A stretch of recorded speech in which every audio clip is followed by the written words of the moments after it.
લખુભાઈ. કેમ છો લખુભાઈ? મજામાં? જય સોમનારાયણ. શું કહો છો લખુભાઈ? મજામાં? શું કે ઠંડી કેવી છે? ઠંડી બહુ પડે છે.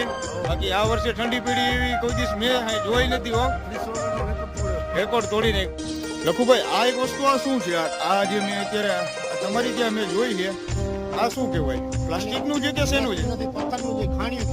ખાણીઓ કહેવાય એમ?